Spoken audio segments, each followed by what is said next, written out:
ओम भूमा संप्रसादात अध्युपदेशात ओम यो वै भूमा तत्सुखम नाल्पे सुखमस्ति। सर्वाश्रयः पूर्णगुणः सोक्षरः संहृदब्जगः। ತತ್ವಮಂಜರಿಯ ಗದ್ಯ ಭಾಗದಲ್ಲಿ ಈಗ ನಾವು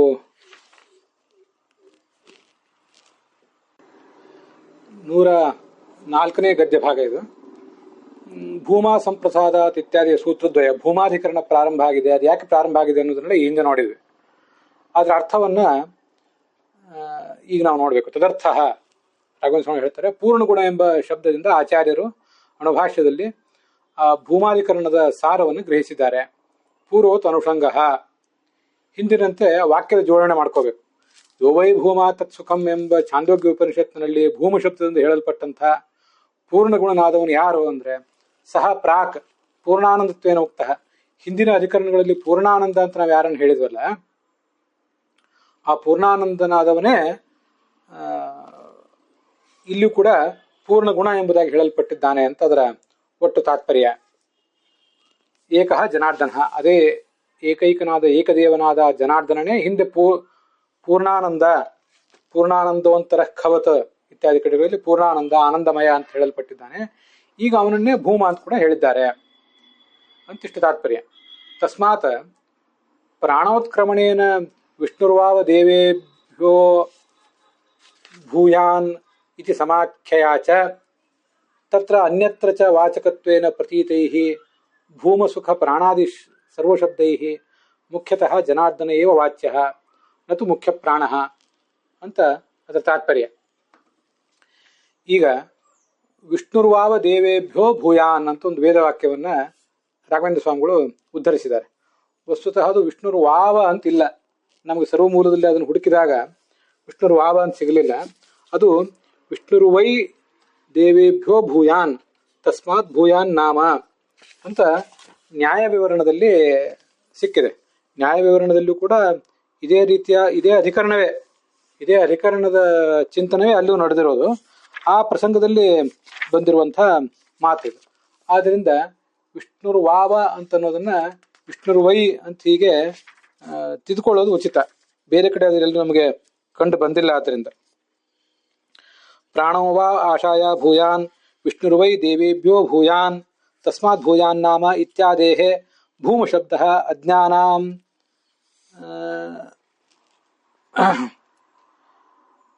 ಸಾಧಾರಣ ಅಂತ ಇಷ್ಟು ಆ ಅಣುಭಾಷ್ಯದಲ್ಲಿರುವಂಥ ಮಾತು.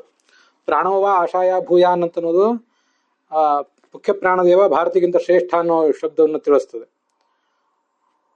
ಆದ್ರಿಂದ ಮುಂದೆ ಅಲ್ಲೇ ಮುಂದೆ ಯೋವೈ ಭೂಮಾ ತತ್ಸುಖಂ ಅಂತ ಏನು ಬಂದಿದೆ ಛಾಂದೋಗ್ಯ ಉಪನಿಷತ್ನಲ್ಲಿ, ಆ ಭೂಮಿ ಎಂಬ ಶಬ್ದ ಪೂರ್ಣನನ್ನು ಹೇಳುತ್ತದೆ. ಪ್ರಶ್ನೆ ಮಾಡುವವರು ಅಜ್ಞಾನಿಗಳನ್ನು ಹೇಳ್ತದಲ್ಲ, ಇದು ಬೇರೆ ಭಗವಂತನನ್ನು ಯಾಕೆ ಹೇಳಬೇಕು ಅಂತ ಅವ್ರು ಪ್ರಶ್ನೆ ಮಾಡಿದ್ದಾರೆ. ಅದರ ನಿರಾಕರಣೆ ವಿಷ್ಣುರ್ವೈ ದೇವೇಭ್ಯೋ ಭೂಯಾನ್. ಮುಂದೆ ವಿಷ್ಣುವೇ ಎಲ್ಲ ದೇವತೆಗಳಿಗಿಂತಲೂ ಶ್ರೇಷ್ಠ, ಅವನಿಗೆ ಭೂಯಾನ್ ಅಂತ ಹೆಸರು. ಭಗವಂತನಿಗೆ ಭೂಯಾನ್ ಅಂತ ಹೆಸರು ಬರ್ಲಿಕ್ಕೆ ಇದು ಕಾರಣ. ಇಲ್ಲಿ ರಾಘವೇಂದ್ರ ಸ್ವಾಮಿಗಳು ದೇವೇಭ್ಯೋ ಭೂಯಾನ್ ಅಂತ ಇಷ್ಟೇ ತಗೊಂಡಿದ್ದಾರೆ. ತಸ್ಮಾತ್ ಭೂಯಾನ್ ನಾಮ ಅಂತ ಅಲ್ಲಿ ನ್ಯಾಯ ವಿವರಣದಲ್ಲಿ ಬಂದಿರುವಂಥ ಇನ್ನೊಂದು ತುಣುಕು. ಇದು ಪೂರ್ಣಮದ ಪೂರ್ಣಮಿದಂ ಪೂರ್ಣಾತ್ ಪೂರ್ಣ ಮುದಚ್ಯತೆ ಅಂತ ಹೀಗೆ ಬೇರೆ ಬೇರೆ ಈ ಬೃಹದಾರಣ್ಯಕ ಉಪನಿಷತ್ತಿನ ಶಾಂತಿ ಮಂತ್ರ ಅದನ್ನು ಕೂಡ ನಾವು ಗಮನಿಸಬೇಕು. ಆ ಭಗವಂತನೇ ಪೂರ್ಣ, ಅವನೇ ಭೂಯಾನ್, ಅವನೇ ಭೂಮ ಇತ್ಯಾದಿ ಶಬ್ದಗಳಿಂದ ವಾಚ್ಯ. ಆದ್ರಿಂದ ಇಲ್ಲಿ ರಾಘವೇಂದ್ರ ಸ್ವಾಮಿ ಹೇಳುವುದೇನಿದೆ, ವಿಷ್ಣುರ್ವಾವ ಅಲ್ಲ, ವಿಷ್ಣುರ್ವೈ ದೇವೇಭ್ಯೋ ಭೂಯಾನ್. ಅದನ್ನು ಸ್ವಲ್ಪ ತಿದ್ದುಕೊಳ್ಬೇಕು. ಇತ್ಯಾದಿ ಸಮಾಖ್ಯಾಚ, ಇದು ಸಮಾಖ್ಯ, ಇದೊಂದು ವೇದವಾಕ್ಯ. ಇದು ಈಗ ಪ್ರಾಯ ಎಲ್ಲೂ ಸಿಗೋದಿಲ್ಲ. ವಿಷ್ಣುರ್ವೈ ದೇವೇಭ್ಯೋ ಭೂಯಾನ್ ತಸ್ಮಾತ್ ಭೂಯಾತ್ ನಾಮ ಅಂತ ಅನ್ನೋದು ಆಚಾರ್ಯ ಉದ್ಧರಿಸಿರುವಂತಹ ಒಂದು ವೇದವಾಕ್ಯ ಅಷ್ಟೆ. ಪ್ರಾಣೋವಾ ಆಶಾಯ ಭೂಯಾನ್ ಅಂತ ಅನ್ನೋದು ಅದು ಛಾಂದೋಗ್ಯದಲ್ಲಿ ಉಪಲಬ್ಧ ಇದೆ. ಅಲ್ಲಿ ನಮಗೆ ಭೂಮ ಶಬ್ದದಿಂದ ವಾಚ್ಯನಾದವನು ಯಾರು, ಭೂಯಾನ್ ಎಂಬ ಶಬ್ದದಿಂದ ವಾಚ್ಯನಾದವನು ಯಾರು ಅಂದ್ರೆ ಭಗವಂತನೇ. ಈ ಸಮಾಖ್ಯ ಇದೆ. ಸಮಾಖ್ಯ ಅಂದ್ರೆ ಸಮಾನ ವಿಷಯಕವಾದಂತಹ ಒಂದು ವೇದವಾಕ್ಯ. ನಮ್ಮ ಅಭಿಪ್ರಾಯವನ್ನು ಸಮರ್ಥನೆ ಮಾಡುವಂತಹ ಒಂದು ವೇದವಾಕ್ಯ. ಹೀಗೆ ವಿಷ್ಣುರ್ವೈ ದೇವೇಭ್ಯೋ ಭೂಯಾನ್ ತಸ್ಮಾತ್ ಭೂಯಾನ್ ನಾಮ ಅಂತ ಉಪಲಬ್ಧ ಇದೆ. ಇಲ್ಲಿ ಪ್ರಾಣೋತ್ಕ್ರಮಣೇನ ಅಂತ ಒಂದು ಕಾರಣ ಕೊಟ್ಟಿದ್ದಾರೆ, ಸಮಾಖ್ಯ ಆಚ ಅಂತ ಕೊಟ್ಟಿದ್ದಾರೆ. ಎರಡು ಕಾರಣಗಳನ್ನ ರಾಘವೇಂದ್ರ ಸ್ವಾಮಿ ಕೊಟ್ಟಿದ್ದಾರೆ. ಈ ಎರಡು ಕಾರಣಗಳ ಮೂಲಕ ಇಲ್ಲಿ ಪ್ರಾಣಶಬ್ದ ವಾಚ್ಯನಾದವನು ಭಗವಂತ ಅಂತಾನೆ ತೀರ್ಮಾನ ಮಾಡಬೇಕು. ಭೂಮ ಮತ್ತು ಭೂಮಸುಖ ಅಂದ್ರೆ ಪೂರ್ಣನಾದವನು, ಮತ್ತೆ ಪ್ರಾಣ ಇತ್ಯಾದಿ ಶಬ್ದಗಳಿಂದ ಸರ್ವ ಶಬ್ದಗಳಿಂದಲೂ ವಾಚ್ಯನಾದವನು ಜನಾರ್ದನನೇ. ಅದಕ್ಕೆ ಎರಡು ಕಾರಣ, ಒಂದು ಪ್ರಾಣೋತ್ಕ್ರಮಣ, ಇನ್ನೊಂದು ವಿಷ್ಣುರ್ವಾವ ದೇವೇಭ್ಯೋ ಭೂಯಾನ್ ಅಂತ ಕಾರಣ. ಅದೇನು ಪ್ರಾಣೋತ್ಕ್ರಮಣ ಎಂಬ ಕಾರಣ ಏನು ಅಂದ್ರೆ, ಈ ಹಿಂದೆ ನಾವು ನೋಡಿರುವಂತ ಶ್ರುತಿಗಳೇನಿದೆ ಅಲ್ಲಿ ಈ ನಮ್ಮ ಶರೀರವನ್ನು ಬಿಟ್ಟು ಹೋಗುವವನು ಆ ಪ್ರಾಣ ಅಂತ ಬಂದಿದೆ. ಶರೀರವನ್ನು ಬಿಟ್ಟು ಹೋಗುವಂತ ಕಾರಣ ಅದು ಆ ಮುಖ್ಯ ಪ್ರಾಣನೇ ಆ ಶರೀರವನ್ನು ಬಿಟ್ಟು ಹೋಗ್ತಾನೆ, ಆದ್ರಿಂದ ಈ ಜೀವ ಸತ್ತು ಹೋಗ್ತಾನೆ ಅಂತ ಇರೋದು ವಿಷಯ ಸರಿ. ಅದಲ್ಲದೆ ಬ್ರಹ್ಮಣ ತ್ಯಕ್ತ ದೇಹಸ್ತು ಮೃತ ಇತ್ಯುಚ್ಯತೆ ಬುಧೈಹಿ. ಭಗವಂತ ಈ ಜೀವ ಹುಟ್ಟುವಾಗ ಅಜಾಯಮಾನೋ ಬಹುಧಾ ವ್ಯಜಾಯತ, ಒಂದು ರೂಪದಿಂದ ಈ ಜೀವನ ಜೊತೆಗೆ ಭಗವಂತನು ಅಲ್ಲಿ ಬಂದಿದ್ದ. ಜೀವನಿಗೆ ಸಾವಿನ ಕಾಲ ಬಂದಾಗ ಮುಖ್ಯ ಪ್ರಾಣ ಹೊರಟೋದ, ಪರಮಾತ್ಮನೂ ಹೊರಟೋದ. ಯಸ್ಮಿನ್ ಉತ್ಕ್ರಾಂತೆ ಉತ್ಕ್ರಾಂತೋ ಭವಿಷ್ಯಾಮಿ ಅಂತ ಹಿಂದೆ ನಾವು ಷಟ್ಪ್ರಶ್ನ ಉಪನಿಷತ್ತಿನ ಪ್ರಸಂಗದಲ್ಲಿ ಅದು ನೋಡಿದ್ದೀವಿ. 6ನೇ ಪ್ರಶ್ನದಲ್ಲಿ ಮುಖ್ಯ ಪ್ರಾಣ ಹೊರಟೋದ್ರೆ ಪರಮಾತ್ಮನೂ ಹೊರಟೋಗ್ತಾನೆ. ವಸ್ತುತಃ ಪರಮಾತ್ಮ ಹೊರಟೋದ್ರೆ ಮುಖ್ಯ ಪ್ರಾಣನು ಕೂಡ ಹೊರಟೋಗ್ತಾನೆ. ಷಟ್ಪ್ರಶ್ನೋಪನಿಷತ್ತಿನ ಮಾತನ್ನು ನೋಡಿದ್ರೆ ಕಸ್ಮಿನ್ ಮಹಾಂ ಉತ್ಕ್ರಾಂತೆ ಉತ್ಕ್ರಾಂತೋ ಭವಿಷ್ಯಾಮಿ ಕಸ್ಮಿನ್ ವಾ ಪ್ರತಿಷ್ಠಿತೆ ಪ್ರತಿಷ್ಠಾಸ್ಯಾಮಿ. ಆ ಮುಖ್ಯ ಪ್ರಾಣ ಈ ಶರೀರದಿಂದ ಹೊರಗೆ ಹೋದ್ರೆ ಭಗವಂತನೂ ಹೋಗ್ತಾನೆ, ಮುಖ್ಯ ಪ್ರಾಣ ಈ ಶರೀರದಲ್ಲಿ ಬಂದ್ರೆ ಭಗವಂತನೂ ಬರ್ತಾನೆ ಅಂತ ಷಟ್ಪ್ರಶ್ನ ಉಪನಿಷತ್ನಲ್ಲಿ ಕಾಣಿಸ್ತದೆ. ಅದರ ಜೊತೆಗೆ ಹಿರಣ್ಯನಾಭ ಶ್ರುತಿ ಅಂತ ಆಚಾರ್ಯರು ಭಾಗವತ ತಾತ್ಪರ್ಯದಲ್ಲಿ ಉದ್ಧರಿಸ್ತಾರೆ. ಅದು 10ನೇ ಸ್ಕಂದದ 96ನೇ ಅಧ್ಯಾಯದ 19ನೇ ಶ್ಲೋಕ, ಪರಿಸರ ಪದ್ಧತಿ ಅಂತ ಆ ಶ್ಲೋಕ, ಅಲ್ಲೊಂದು ಶಬ್ದ ಪ್ರಯೋಗ ಮಾಡಿದ್ದಾರೆ ಭಾಗವತದಲ್ಲಿ. ಭಗವಂತನನ್ನು ಪರಿಸರ ಪದ್ಧತಿ ಅಂತ ಹೇಳ್ತಾರೆ. ಯಾಕೆ ಭಗವಂತನ ಪರಿಸರ ಪದ್ಧತಿ ಅಂತ ಹೇಳ್ತಾರೆ ಅದನ್ನೀಗ ನೋಡೋಣ. ಪ್ರಾಣ ಏವ ಏನ ಮನುವಿಶತಿ ಪ್ರಾಣಮಿತರಾ ದೇವತಾ ನ ಪ್ರಾಣಾದಪರಃ ಪ್ರಾಣ ಅನುವಿಶತಿ ಪರಮನುವಿಶತಿ. ಪ್ರಾಣ ಏವ ಏನಂ ಅನುಭುಂಕ್ತೆ ಪ್ರಾಣಮಿತರಾ ದೇವಾಃ ನ ಪ್ರಾಣಾದಪರಃ ಪರಂ ಅನುಭುಂಕ್ತೆ. ಪ್ರಾಣ ಏವ ಏನಂ ಆನಂದೀ ಭವತಿ ಪ್ರಾಣಂ ಇತರಾಃ ದೇವಾಃ ನ ಪ್ರಾಣಾದಪರಃ ಪರಮ ಅನ್ವಾನಂದೀ ಭವತಿ ತಸ್ಮಾದಾಹು ಪ್ರಾಣ ಪದ್ಧತಿ ರೀತಿ. ಇಲ್ಲಿ ಆ ಮುಖ್ಯ ಪ್ರಾಣ ಶರೀರದ ಒಳಗೆ ಬಂದ್ರೆ ಆಮೇಲೆ ಪರಮಾತ್ಮ ಬರ್ತಾನೆ ಅಂತ ಒಂದರ್ಥ. ಇನ್ನೊಂದು, ಪರಮಾತ್ಮ ಶರೀರದ ಒಳಗೆ ಬಂದ್ರೇ ಆ ಮುಖ್ಯ ಪ್ರಾಣ ಬರ್ಲಿಕ್ಕೆ ಸಾಧ್ಯ.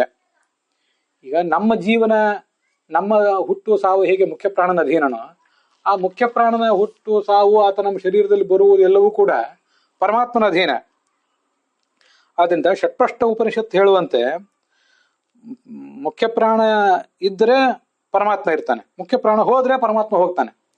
ಆದ್ರೆ ಹಿರಣ್ಯನಾಭ ಶ್ರುತಿ ಆಚಾರ್ಯರು ಭಾಗವತ ತಾತ್ಪರ್ಯದಲ್ಲಿ ಹೇಳಿರುವಂತೆ ಪರಮಾತ್ಮ ಈ ಶರೀರದಲ್ಲಿ ಬಂದ್ರೆ ಆ ಪರಮಾತ್ಮನನ್ನು ಹಿಂಬಾಲಿಸಿ ಮುಖ್ಯ ಪ್ರಾಣನೂ ಬರ್ತಾನೆ. ಪ್ರಾಣನೇ ಹರಿಯನ್ನು ಅನುಸರಿಸಿ ಅವನ ಅನುಗ್ರಹದಿಂದ ಶರೀರವನ್ನು ಪ್ರವೇಶ ಮಾಡ್ತಾನೆ ಅಂತ ಸ್ಪಷ್ಟವಾಗಿ ಹಿರಣ್ಯನಾಭ ಶ್ರುತಿ ಹೇಳಿದೆ. ಆದ್ರಿಂದ ಭಾಗವತದಲ್ಲಿ ಪರಿಸರ ಪದ್ಧತಿ ಅಂತ ಏನು ಶಬ್ದ ಬಂದಿದೆ, ಆ ಪರಿಸರ ಶಬ್ದದಿಂದ ವಾಚ್ಯನಾದಂತಹ ಮುಖ್ಯ ಪ್ರಾಣ, ಪರಿತಃ ಸರತಿ, ಎಲ್ಲ ಕಡೆ ಸಂಚಾರ ಮಾಡುವಂತಹ ಮುಖ್ಯ ಪ್ರಾಣ ಏನಿದ್ದಾನೆ, ಆ ಮುಖ್ಯ ಪ್ರಾಣನಿಗೆ ಈ ಭಗವಂತ ಮಾರ್ಗ ತೋರಿಸುವವನು, ತಾನು ಮುಂದೆ ಹೋಗಿ ಮುಖ್ಯ ಪ್ರಾಣ ಅವನನ್ನು ಹಿಂಬಾಲಿಸಿ ಬರುವವನು ಅಂತ ಆ ಭಾಗವತ ತಾತ್ಪರ್ಯದಲ್ಲಿ ಆಚಾರ್ಯನು ಹಿರಣ್ಯನಾಭ ಶ್ರುತಿ ಉದ್ಧರಿಸಿದ್ದಾರೆ. ಅದರ ಅರ್ಥ ಷಟ್ಪ್ರಶ್ನ ಉಪನಿಷತ್ತು ಹೇಳುವಂತೆ ಆ ಮುಖ್ಯ ಪ್ರಾಣನನ್ನು ಅನುಸರಿಸಿ ಭಗವಂತ ಬರ್ತಾನೆ ಅಂತ. ಈಗ ಎರಡೂ ಸರಿಯೇ ಅವರಿಬ್ಬರಲ್ಲಿ, ಅಂತ ಒಂದು ಹೊಂದಾಣಿಕೆ ಇದೆ. ಕೆಲವು ಬಾರಿ ಸೆಕ್ರೆಟರಿಯನ್ನು ಅನುಸರಿಸಿ ಮಾಲೀಕರು ಬರ್ತಾರೆ, ಕೆಲವು ಬಾರಿ ಮಾಲೀಕರನ್ನು ಅನುಸರಿಸಿ ಸೆಕ್ರೆಟರಿಗಳು ಬರ್ತಾರೆ. ಮುಖ್ಯತಃ ಸೆಕ್ರೆಟರಿಗಳು ಮಾಲೀಕರ ಅಧೀನರೇ ಆಗಿರ್ತಾರೆ, ನಮ್ಗಿದೆಲ್ಲ ಗೊತ್ತಿದ್ದೇ ಇದೆ. ಆದ್ರಿಂದ ಪರಿಸರ ಪದ್ಧತಿ ಅಂದ್ರೆ ಪರಿಸರ ಮುಖ್ಯ ಪ್ರಾಣ ಪದ್ಧತಿ ಮಾರ್ಗ ಯಶಸಃ, ಮುಖ್ಯ ಪ್ರಾಣನನ್ನು ಅನುಸರಿಸಿ ಬರುವ ಭಗವಂತ ಅಂತ ಬಹುರಿ ಸಮಾಸ ಮಾಡಿದ್ರೆ ಅರ್ಥ ಆಗ್ತದೆ. ಆ ಮುಖ್ಯ ಪ್ರಾಣನಿಗೆ ಮಾರ್ಗ ತೋರಿಸುವವನು ಅಂತ ಷಷ್ಠಿ ತತ್ಪುರುಷ ಸಮಾಸದಿಂದ ಅರ್ಥ ಆಗ್ತದೆ. ಪರಿಸರಸ್ಯ ಪದ್ಧತಿ ಮಾರ್ಗದರ್ಶಕ ಅಂತ ಹೀಗೆ. ಆದ್ರಿಂದ ಭಾಗವತ್ ಇದು ಈ ಮೋಕ್ಷ ಧರ್ಮ ಪರ್ವದಲ್ಲಿ, ಶಾಂತಿ ಪರ್ವದಲ್ಲಿ ಬಂದಿದೆ. ಬ್ರಹ್ಮಣ ತಕ್ತ ದೇಹಸ್ತು ಮೃತ ಇತ್ಯುಚ್ಯತೆ ಬುಧೈಹಿ ಅಂತ. ವಸ್ತುತಃ ಜೀವ ಸತ್ತ ಅಂತ ಆಗುವುದು ಯಾವಾಗ? ಮುಖ್ಯ ಪ್ರಾಣ ಹೋದರೆ ಅಂತ ನಾವು ಹೇಳ್ತೇವೆ. ಅದಲ್ಲ ಅಂತಲ್ಲ, ಮೂಲತಃ ಭಗವಂತ ಒಂದು ರೂಪದಿಂದ ಇಲ್ಲೇನು ಬಂದಿದ್ದ, ಅವನು ಹೋಗ್ಬೇಕು ಅಂತ ಮನಸ್ಸು ಮಾಡಿಬಿಟ್ರೆ ಮುಖ್ಯ ಪ್ರಾಣನೂ ಹೋಗ್ತಾನೆ, ಆವಾಗ ಜೀವನು ಹೊರಟು ಹೋಗ್ತಾನೆ. ಹಾಗಾದ್ರೆ ಈ ಉತ್ಕ್ರಾಂತ ಪ್ರಾಣ ಅಂತ ನಾವು ಹಿಂದೇನೋ ಒಂದು ಈ ಛಾಂದೋಗ್ಯ ಉಪನಿಷತ್ನಲ್ಲಿ ನೋಡಿದ್ವಿ. ಅವೆಲ್ಲವನ್ನು ಕೂಡ ಬೇರೆ ಬೇರೆ ದೃಷ್ಟಿಯಿಂದ ನಾವು ಗಮನಿಸಿದ್ದಾದರೆ ಈ ಆ ಪರಮಾತ್ಮನೇ ಈ ಶರೀರದಿಂದ ಹೋದಾಗ ಮುಖ್ಯ ಪ್ರಾಣ ಅವನನ್ನ ಹಿಂಬಾಲಿಸ್ತಾನೆ. ಅದು ಈ ಬೃಹದಾರಣ್ಯಕ ಉಪನಿಷತ್ನಲ್ಲಿ ಕೂಡ ಸ್ಪಷ್ಟ ಇದೆ. ಬ್ರಹ್ಮಸೂತ್ರ ಭಾಷ್ಯ ಗಮನಿಸಬೇಕು. ಸಂಪ್ರಸಾದಾತ್ ಪೂರ್ಣ ಸುಖ ಸ್ವರೂಪತ್ವಾತ್, ಇದು ಆ ಬ್ರಹ್ಮಸೂತ್ರ ಭಾಷ್ಯದಲ್ಲಿರೋದು. ಪೂರ್ಣ ಸುಖರೂಪನಾದವನು ಭಗವಂತ. ಅಧ್ಯುಪದೇಶಾತ್ ಸರ್ವೇಶಾಂ ಉಪರಿ ಉಪದೇಶಾಚ್ಚ ವಿಷ್ಣುರೇವ ಭೂಮಾ, ಎಲ್ಲರಿಗಿಂತಲೂ ಅತ್ಯುಚ್ಚಾಂತ ಉಪಾಸ್ಯನಾಗಿರುವವನು ಭಗವಂತನೇ. ಸಹಸ್ರ ಶೀರ್ಷಂ ದೇವಂ ವಿಶ್ವಾಕ್ಷಂ ವಿಶ್ವಶಂಭುವಂ ವಿಶ್ವಂ ನಾರಾಯಣಂ ದೇವಂ ಅಕ್ಷರಂ ಪರಮಂ ಪದಂ ಅಂತ ವಿಶ್ವತಃ ಪರಮಾಂ ನಿತ್ಯಂ ಅಂತ ಮಹಾನಾರಾಯಣ ಉಪನಿಷತ್ತು. ಎಲ್ಲರಿಗಿಂತಲೂ ಮೇಲಿರುವವನು ಅಂತ. ತಮ್ಮ ಉತ್ಕ್ರಾಂತಂ ಪ್ರಾಣ ಅನುತ್ಕ್ರಾಮತೆ, ಇದು ಬೃಹದಾರಣ್ಯಕ ಉಪನಿಷತ್ತಿನ ಮಾತು.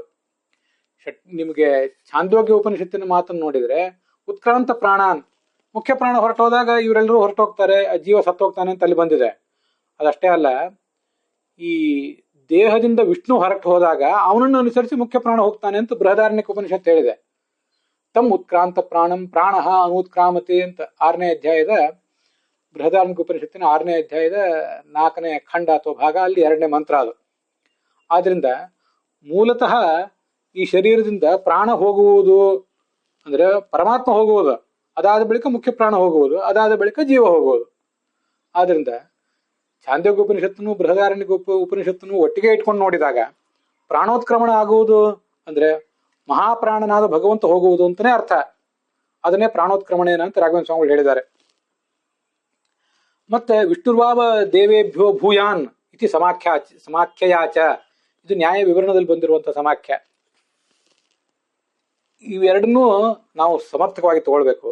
ಅದರಿಂದ ಏನಾಯ್ತು ಅಂದ್ರೆ ತತ್ರ ಅನ್ಯತ್ರ ಚ ವಾಚಕತ್ವೇನ ಪ್ರತೀತೈಹಿ, ಭಗವಂತನನ್ನು ಬಿಟ್ಟು ಬೇರೆಯವರನ್ನೂ ವಾಚಕ ಆಗುವಂತೆ ಪ್ರತೀತೈಹಿ, ಮೇಲ್ನೋಟಕ್ಕೆ ಕಾಣುವಂತಹ ಭೂಮಸುಖ ಎಂಬ ಶಬ್ದ ಅಥವಾ ಪ್ರಾಣ ಎಂಬ ಶಬ್ದ ಇತ್ಯಾದಿ ಸರ್ವ ಶಬ್ದಗಳಿಂದಲೂ ಮುಖ್ಯವಾಗಿ ಜನಾರ್ದನನೇ ವಾಚ್ಯನಾಗ್ತಾನೆ.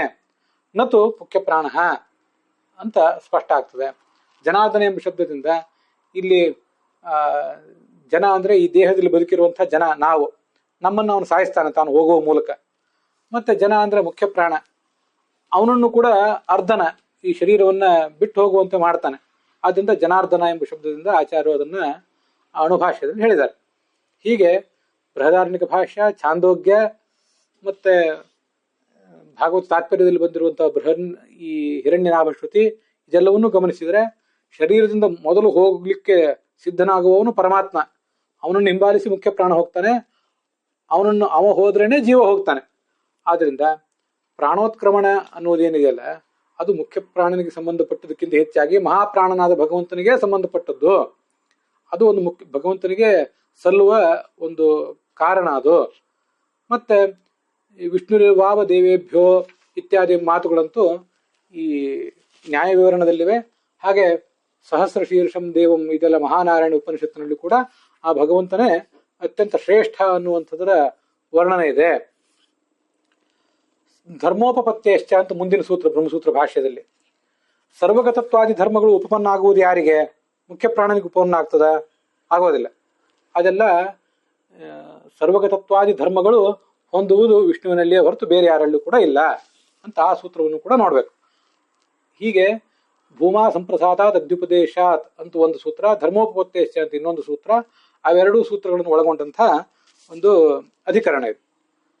ಅದನ್ನ ರಾಘವೇಂದ್ರ ಸ್ವಾಮಿ 104ನೇ ಗದ್ಯ ಭಾಗದಲ್ಲಿ ವಿವರಿಸಿದ್ದಾರೆ.